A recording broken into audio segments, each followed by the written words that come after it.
Good morning everyone, কেমন আছো সবাই? নতুন একটা সকাল, আর বলতে পারো হালকা হালকা শীত তো পড়েই গেছে। তো এইরকম একটা হালকা শীতের সকালে ব্লগটা শুরু করছি। তোমাদের সবাইকে ওয়েলকাম করছি ব্লগের শুরুতে। আশা করবো সবাই অনেক ভালো আছো, অনেক সুস্থ আছো। আজকে এই যে সকালবেলা ঘুম থেকে উঠে চলে এসেছি আমি কিচেন থেকে ব্লগটা স্টার্ট করলাম। আদিম স্কুলে যাবে, তো তার জন্য তৈরি করছি এখন আলুর পরোটা। আগের দিন রাত্রেবেলাতে আলুর পুরটা বানিয়ে রেখেছিলাম এবং আমি ময়দা মেখে রেখেছিলাম। যদিও আমি আটা দিয়ে করি, নর্মালি ঘরে যখন আলুর পরোটাটা করি না, আমি আটা দিয়ে করি, কিন্তু আদিম আটা দিয়ে খুব একটা খেতে চায় না। একটুখানি ময়দা এবং একটু চিনি দিলে ওই পরোটা বা ওই যে আটার যে লেচিটা একটু মিষ্টি মিষ্টি হয়, খেতে ভালো লাগে। তো বাচ্চাদের কথা রাখতে আর কি 2 পিস হবে আলুর পরোটা, সেরকমই মোটামুটি বানিয়ে নেবো আর কি। তো ওখানটায় দেখতে পাচ্ছ এই যে ময়দা আমি মেখে রেখেছিলাম আগের দিন রাত্রেবেলাতে, সুবিধা হয়। নয়তো সকালবেলা উঠে খুব অসুবিধা হয়ে যায়, একটা নির্দিষ্ট টাইমের মধ্যে ওদের বের হতে হয়, তারপরে আবার সকালবেলা ঘুম থেকে উঠে দুজনকে টেনে তোলা, সকালবেলা মহাযুদ্ধে একটা ব্যাপার। এটা আমার ঘরে বলে না, প্রত্যেকের ঘরে এটা হয়, যেটা আর কি সেটাই বললাম তোমাদেরকে। আর এই যে এমন আলুর পরোটা করবো, আর যেহেতু আটাটা আছে বেশি পরিমাণ, তো সেক্ষেত্রে দেখবে আটা যদি থাকে আর তেলে দেওয়া হয় তো একটুখানি লালচে লালচে বেশি দেখতে পাওয়া যায়। তো এখানে দেখতে পাচ্ছ যথেষ্ট মোটা একটা পরোটা হবে, তো সে কারণে একটা একটা করেই দেবো, দুটো করে দেবো না। আর তার সঙ্গে দেবো টমেটো সস। অনেকদিন ধরে তোমরা কমেন্ট করছো, দিদি তোমার বাড়ি থেকে যে ব্লগ, তোমার কাজের ব্লগ সেগুলো দেখাও। তো আমিও খুব মানে কি বলবো, উদ্গ্রীব ছিলাম বলতে পারো, যে বাড়ি থেকে বেশ অনেকদিন হয়ে গেছে ভিডিও করি না। মাঝখানে যেহেতু কিছুদিন আমি বাড়িতে ছিলাম না, আমি গিয়েছিলাম মায়ের কাছে, তো ওখানে অনেক আমি যে ব্লগ করতে পেরেছি সেরকমটা বলবো না, তবে অনেক শর্টস আমি তোমাদের সঙ্গে শেয়ার করেছি ওখানটায়। অ্যাকচুয়ালি আমি যেখানটায় যাই, আমি তোমাদেরকে বলেছি, সেখানটায় গিয়ে আমি এনজয় করতে বেশি পছন্দ করি বা বেশি ভালোবাসি, সেই কারণে সেখানে গিয়ে খুব একটা ব্লগিং আমার করা হয় না। তারপরে মায়ের কাছে গেলাম এবার বেশ অনেক দিন পর, বা বলতে পারো বেশ 1-1.5 বছরের মধ্যে আমরা যাওয়াই হয়নি, সেই কারণে আর কি ওখানটা গিয়ে বেশ চুটিয়ে বলতে পারো এনজয় করেছি। এখানটা নিয়ে নিয়েছি একটুখানি গোবিন্দভোগ চাল আর একটুখানি ডাল, ব্যাস এটা একটুখানি প্রেশার কুকার দিয়ে দেবো, কারণ একভাবে প্রত্যেকদিন আলু দিয়ে হয় না, মানে খেতে চাইছে না দেখি। তো ডাল দিয়ে দিলে একটু লেবু কখনো, কিংবা কখনো একটু বাটার, যেদিনকে লেবু দেবো সেদিনকে বাটার দেবো না, আবার যেদিনকে বাটার দেবো বা ঘি দেবো সেদিনকে আবার লেবু দেবো না, এইভাবে ঘুরিয়ে ফিরিয়ে দিই। ওই খাবে তো 2 থেকে 3 চামচ, তারপরেও আমি চেষ্টা করি ওদের যেটা ভালো লাগে সেইভাবে দেওয়ার জন্য। আর হ্যাঁ, তোমরা অনেকে কমেন্ট করো যে দিদি সকালবেলা একটুখানি সবজিও দিয়ে দেবো ওর সঙ্গে। সত্যি কথা বলতে কি বলো তো, সকালবেলা সবজি দেওয়া যেতেই পারে, কিন্তু ব্যাপারটা কি, ওরা খাবে তবে না, ওরা ওই 1 চামচ 2 চামচ খাবে, বাদ বাকিটা দেখা গেলো পড়েই রইলো বা আমাকে খেতে হলো। সেই কারণেই মোটামুটি আমি এরকমই হালকা সিম্পলের মধ্যেই আমি দিয়ে দিই। তো এদিকে খাবারও হয়ে গেছে ওদের। আর আগে তো বলে দিলাম তোমাদের যে আলু পরোটা আর টমেটো সস দেবো, আর কিছু দেবো না সঙ্গে, টমেটো সস দিয়ে খেতে পছন্দ করে। তারপর একটা করে দিলাম, তারপর পরোটা, তারপর দেখা যাবে যে আবার এটা নিয়ে আসতে বাড়িতে। তো এখানটা দেখো আমি খাবার নিয়ে নিয়েছি, এবার আমি ফ্যান চালিয়ে দেবো, কারণ এতটা গরম ছিল, এমনিতে লেট হয়ে গেছে আজকে। ওদের শীত পড়েছে, নর্মালি এখন শীতকালে বাচ্চারা কিন্তু ঘুম থেকে উঠতে চাইবে না, আর ঘুম থেকে তোলাটা বিরাট বড় একটা মানে সমস্যার কাজ আমার কাছে মেনলি। তো যাই হোক, ওরা রেডি হয়ে গেছে আর আমি ফ্যানটা চালিয়ে দিচ্ছি এই কারণে যে তাড়াতাড়ি যেন হয়ে যায়। তোরা ওদিকে খাওয়া দাওয়া কমপ্লিট করে ওদেরকে গাড়িতে তুলে দিয়ে আমি চলে এসেছি এবার আমার এক্সারসাইজগুলো করতে, যে প্রাণায়ামগুলো করতে। আমি আমার ভিডিওতে প্রায় তোমাদেরকে দেখাই বা শর্ট ভিডিওর মাধ্যমে দেখাই যে আমি যে প্রাণায়ামগুলো করি, আর এখন আমি অনেক রকম ধ্যান করছি, আমি অনেক ভালো উপকার পাচ্ছি। আমি ধ্যানটা একদিন তোমাদের সঙ্গে অবশ্যই আমি শেয়ার করব, এবং কী কী উপকার আমি পেয়েছি বা পাচ্ছি সেগুলো অবশ্যই তোমাদের সঙ্গে শেয়ার করব। কী কী সমস্যার মধ্যে দিয়ে আমি যাচ্ছিলাম, তার থেকে কতটা রিকভারি করতে পেরেছি, সবই একদিন ডিটেলসে শেয়ার করব আমি। তো চলো, এখন পুরো ঘর বাড়ি ক্লিন করে নেওয়ার পালা।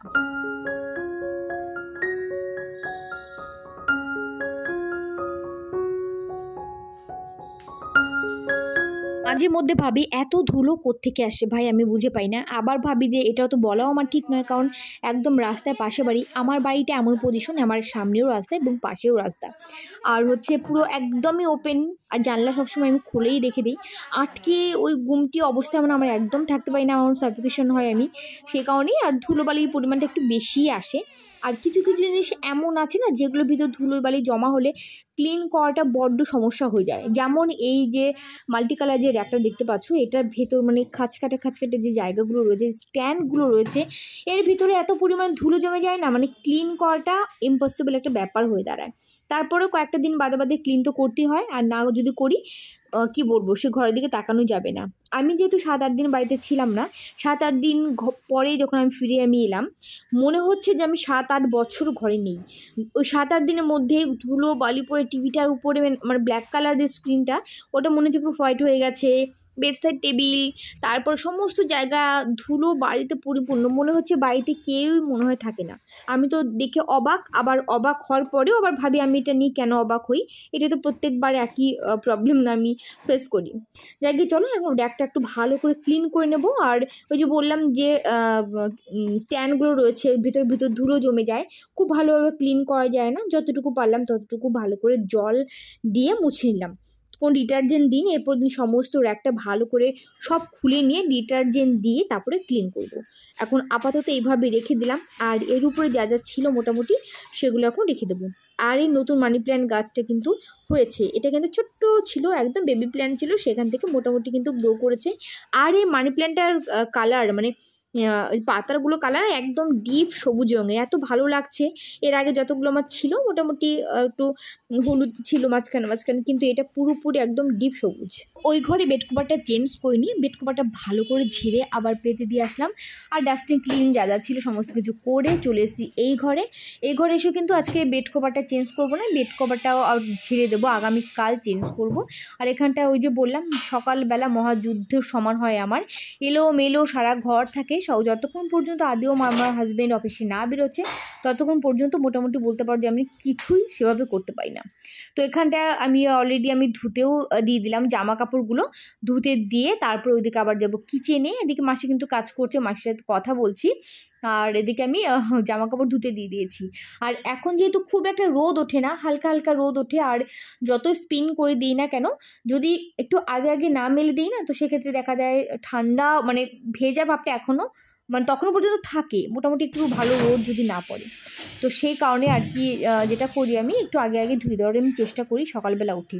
আর রাত্রেবেলা যদি ধুয়ে দিই তো খুবই ভালো হয়, আর রাত্রেবেলা না ধুয়ে দিতে পারে সকালবেলা উঠেই চেষ্টা করি, যদিও আজকে একটু লেট হয়ে গেছে।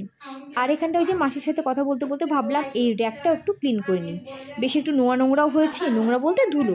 ওই যে বললাম বাড়ির পাশে যেহেতু দুদিকই রাস্তা আর 24টা ঘন্টা 24/7 গাড়ি চলে, তো সেক্ষেত্রে বুঝতে পারছো যে কি পরিমাণ ধুলো হতে পারে। রান্নাঘরের র্যাক মানে ইয়েলো কালারের র্যাক, তো আর ধুলোবালি পড়লে আর বেশি বুঝতে পারা যায় যেটা হয়। তো লাইট কালার আর ডিপ কালার এই দুটো মানে কি বলবো বেশি নোংরা হয়, আমরা সবাই জানি। তো এখানটার র্যাকটা দেখো ভালো করে ক্লিন করে যা যা ছিল আর কি ভেতরে সেগুলো হালকা ফুলকা করে ক্লিন করে দেবো। আর এদিকে চুটি মাসির সাথে গল্প করছি, মাসি ওদিকে চা খাচ্ছে আর রুটি খাচ্ছে বসে বসে। আর আমি বলছি মাসি এই ফাঁকে আমি এগুলো একটু করে নিই এই কাজগুলো। তো জাগিয়ে চলো এগুলো কাজ করে কমপ্লিট করে তারপর রান্নাঘরে আসবো রান্নাবান্না কমপ্লিট করতে।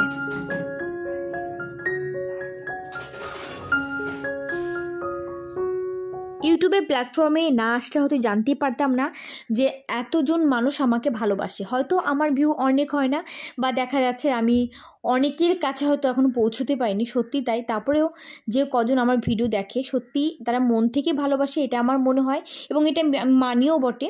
কারণ আমি কিছুদিন ব্লগ না দিলে, মানে কিছুদিন না কয়েকটা দিন ব্লগ না দিলে, দিদি তুমি ভালো আছো, তোমার শরীর ভালো আছে, আদিম কেমন আছে, ব্লগ দিচ্ছ না কেন, প্লিজ একটু কমিউনিটি পোস্ট করে জানিয়ে দাও। তো সত্যি এগুলো একটা মানুষের জীবনে অনেক বড় পাওয়া। তোমাদেরকে আমি তো চিনি না, তোমরা আমাকে ওই 2 মিনিট 5 মিনিট দেখো, তারপরে তোমরা তার ভিত্তিতে আর কি এত সুন্দর সুন্দর কমেন্টস করো যে আমার ব্লগ না দিলে তোমরা হয়তো এটাই ভেবে বসো শরীর খারাপ করেছে আমার। তো যাকে চলো তোমাদেরকে থ্যাংক ইউ সো মাচ বলে আমি ছোট করব না, এটাই বলো পাশে থেকো এইভাবে। আর জানি না কবে তোমাদের সঙ্গে দেখা করতে পারবো, আদৌ কি মিট আপ কোনদিন করতে পারবো কি না দেখা যাক, সেগুলো আগামীর ভরসায় রেখে দিলাম। আর এখানে ফ্রিজটাকে ভালো করে ক্লিন করব।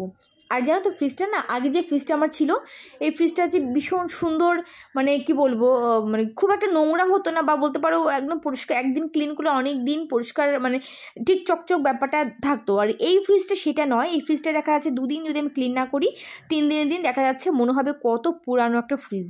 আমি কেন জানি না, আগের ফ্রিজটা আমার কত বছর হয়ে গেছিলো, তো 10 বছর হয়ে গেছে ফ্রিজটা, আগের ফ্রিজটা, তারপরেও সবাই বলতো মনে হয় নতুন আমি কিনে নিয়ে এসেছি। আর এই ফ্রিজটা 2 দিন 3 দিন এমন ছিল মনে হবে কত বছরের পুরানো।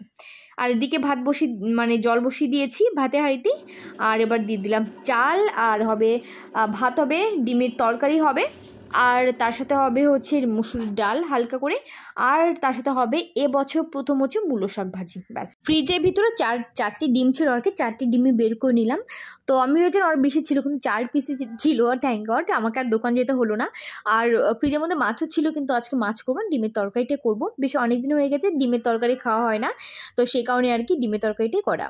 তো ডিমের তরকারি আর যে বললাম শাক করবো, আর এবছর শাক তো প্রথম করবো, মানে মূলো শাক। তো ডিম এদিকে অলরেডি কিন্তু সেদ্ধ করতে বসেও আমি দিয়েছি। আর তার আগে এখানটা হচ্ছে আমি থালা বাসন কিছু কিছু গুছিয়ে নেব। সকালবেলা উঠে একবার গোছানো হয়ে গেছে, তারপরেও এই যে আবার অনেকগুলো, এই সবুজ গাবলিতে এক গাদা থালা বাসন, ওখানে লাল গাবলিতে এক গাদা রয়েছে। তো এগুলো মোটামুটি শুকিয়ে গেছে, তো ভাবলাম এগুলো আগে অর্গানাইজ করে নিই, আর তারপরে আবার বাদবাকি যেগুলো আছে সেগুলো আর একটু জল ঝরে দেবে, তারপর মানে হালকা শুকাবে, তারপরে আবার সেগুলো অর্গানাইজ করে দেবো। আমাকে একটা কমেন্টস করেছে একজন আগের ব্লগে আর কি, আমি সেই কমেন্টসের রিপ্লাইটা না দিয়ে আমি পারলাম না। ভালো বা খারাপ কমেন্টস সে বিষয়ে আমি যাচ্ছি না, সে তর্কেও আমি যাচ্ছি না, তবে উনি মাঝে মধ্যে এত ভালো ভালো কমেন্টস করেন, তার পরিপ্রেক্ষিতে আমার ভালো তো লাগেই, প্লাস আবার মাঝে মধ্যে এমন কমেন্টসগুলো করেন, আমি হাসবো না আমি খুশি হব না আমি কী করবো আমি নিজে বুঝে পাই না। সে দেখবে তোমরা একটু আগের ইয়েতে ব্লগটা গিয়ে দেখবে, অরিন্দম গাঙ্গুলি এই অ্যাকাউন্ট থেকে এসে, জানি না কে করেছেন, উনি নিজে করেছেন বা ওনার অ্যাকাউন্ট থেকে অন্য কেউ করেছেন সেটা তো আমি বলতে পারবো না, তবে এই কমেন্টসটা এরকমই ছিল যে তোমার তরকারিগুলো দেখলে, তোমার রান্নাগুলো দেখলে খাওয়ার ইচ্ছেগুলো কমে যায়। কেন ভাই, আমার রান্নাগুলো কি এমন হয় যে আমার মানে খাওয়ার ইচ্ছেগুলো তোমার কমে যায়? একটু কমেন্টস করে জানিও আজকে, ঠিক আছে? তো এখানে ডাল, ডিমের অমলেট আর হচ্ছে ডিমের তরকারি ওদিকটা হয়ে গেছে। আমি দেখাতে পারলাম না মূলো শাক ভাজি। ভিডিও করতে করতে আমার দেখে পুরো মানে চার্জ খতম হয়ে গেছে মোবাইলে, যে কারণে আমি আর ভিডিও করতে পারিনি। ওই মশলাটা আমি কষাচ্ছিলাম, ব্যাস ওই পর্যন্ত আমি দেখিয়েছি, তারপরে তরকারিগুলো রান্না কিছু আমি শেয়ার করতে পারিনি। আর আমার হাজব্যান্ডও বলেছিল আজকে দুপুরবেলা ও আসবে এবং এসে ও ডিমের তরকারি খাবে না, ডিমের অমলেট করতে বলেছিল, সেই কারণে ডিম অমলেট করবো। হ্যালো এভরিওয়ান, কেমন আছো সবাই? আশা করবো সবাই খুব ভালো আছো, সুস্থ আছো। আজকে অনেক দিন পর বাড়ি থেকে ভিডিও করছি একটা, পার্টিকুলার আমি যে ধরনের ভিডিও দিয়ে থাকি আমার কাজের মানে আমার মেন টপিকটা থাকে আমি কাজকর্ম কী করি না করি ঘর বসে, তো সেটাই তোমরা দেখতে বেশি হ্যাবিচুয়েট, আমি যেটা বুঝতে পারলাম।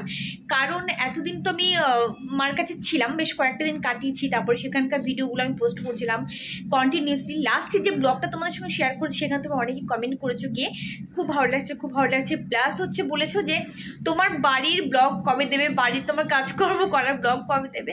তো ওখান থেকে যেহেতু আমি একটা ভিডিও পোস্ট করতে পারিনি, নেটওয়ার্কে এত প্রবলেম, সাংঘাতিক পরিমাণে প্রবলেম, শর্ট ভিডিও আমি পোস্ট করবো সেটাও আমি পারবো না। তারপর ওখানে যেহেতু ওয়াইফাই নেই, তারপরে আদিম তো ব্যাস মোবাইলটা নিয়ে নিল আর 2 GB করে হয়ে গেল, 1-2 ঘন্টার মধ্যে কমপ্লিট হয়ে গেল, ওদের নেটও থাকতো না, সেই কারণে আর ব্লগ তো দূরের কথা আমি একটা শর্ট ভিডিও পোস্ট করতে পারতাম না।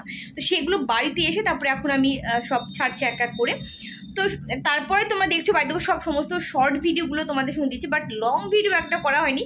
তো ভাবলাম অনেকদিন হয়ে গেছে আর সেভাবে ভিডিও করে নিয়ে বাড়িতে এসে লম্বা টানা রেস্ট নিচ্ছি, শুধু শর্ট ভিডিও করে যাচ্ছি। তা বলে ভেবো না শর্ট ভিডিও করতে কষ্ট নেই, অবশ্যই কষ্ট আছে, ঠিক আছে চলো।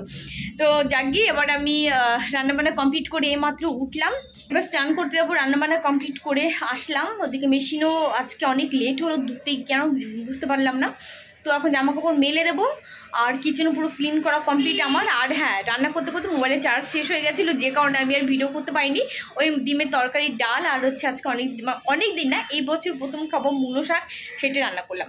তো রান্না করার পর তোমাদেরকে দেখালাম, বাট রান্না করার সময় দেখাতে পারিনি, চার্জ ছিল না। এই মাত্র এই যে মোবাইলটা চার্জ থেকে খুলে নিয়ে তারপর তোমাদের সঙ্গে কথা বলছি। সকাল থেকে না আজকে বেশ ভালোই রোদ উঠেছিল, কিন্তু আবার এখন দেখছি বেশ মেঘ করে গেছে। উফ, গাড়ির এত আওয়াজ, আমার কথা তোমরা কি শুনবে, আমার কথা শুনতে হবে না। যাকে চলে এবার জামা কাপড়গুলো মেলে দিই, যেটুকু রোদ আছে হালকা ফুলকা এতেই মোটামুটি শুকিয়ে যাবে। মেশিনে তো স্পিন হয়ে তো আসেই। বাইরে আমি ব্যালকানিতে বসে কথা বলবো, অনেকে তোমরা আছো যারা দেখি যে ব্যালকানিতে বসে কথা বলো, ঠিক আছে, আমার খুব ইচ্ছা হয় যে ব্যালকানিতে বসে একটু কথা বলবো তোমাদের সাথে, কিন্তু সেই ইচ্ছা আর আমি রাখতে পারি না, কারণ ব্যালকানিতে এত গাড়ির আওয়াজ, আমার কোনো কথা তোমরা বুঝতে পারবে না, ওই গাড়ি প্যাপু পুপা আওয়াজটা বুঝতে পারবে। আর আজকে মেশিনটা কেন কি ফাংশনে কোনো প্রবলেম হচ্ছে আমি তো বুঝতে পারছি না, কারণ অনেকক্ষণ সময় নিয়ে নিল ধোয়া কাচা করতে। তো ফাইনালি এই যে হলো, ধোয়া কাচা সব কমপ্লিট, স্পিন হয়ে গেছে। আজকে সকাল থেকে অনেক কাজ করে ফেলেছি, অনেক ডাস্টিং ক্লিনিং করলাম আর কি। 2 দিন করতে পারি না পরাপর। ফ্রিজটাকে ভালো করে ক্লিন করলাম। আর আগের ফ্রিজটা কী ছিল জানি না, খুব একটা নোংরা হতো না, বাট এই ফ্রিজটা ভীষণ পরিমাণ নোংরা হয়। ওটা একটা হ্যান্ডেল ছিল আগের ফ্রিজে, আর এই ফ্রিজটা যেহেতু কোনো হ্যান্ডেল নেই, এই জায়গাটা ধরে এভাবে খুলতে হয় তো, আর খুলতে গেলে ঠিক এই জায়গাটা মানে ভীষণ পরিমাণ নোংরা হয়ে থাকে। ভেবেছি এখানে একটা টাওয়াল দেবো, কিন্তু ঠিকঠাক মতো হ্যাং করবে কিনা সেটা সন্দেহ। তো সেই কারণে ভীষণ পরিমাণে ফ্রিজটা নোংরা হয়। আগের ফ্রিজটা এরকম হতো না। তো ভালো করে ক্লিন করলাম, তারপরে ডাইনিং টেবিলটা ভালো করে ক্লিন করলাম, মাইক্রোওভেন মোটামুটি সব কিছু আজকে ক্লিন করা হয়েছে। তো চলো এখন জামা কাপড়গুলো মেলে দিই।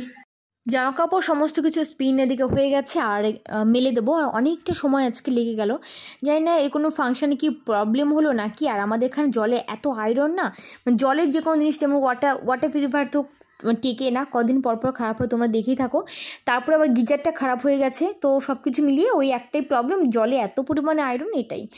তো আজকে মোটামুটি ব্লগ আর কন্টিনিউ করব না, দুপুর পর্যন্ত রেখে দিলাম। অনেক সকাল থেকে আজকে ব্লগটা স্টার্ট করেছিলাম। তো চলো আজকে ব্লগ আমি এই পর্যন্ত রেখে দিচ্ছি। সবাই অনেক ভালো থেকো, অনেক হ্যাপি থেকো। দেখা হবে নেক্সট ব্লগে। আর ততক্ষণের জন্য টাটা, বাই।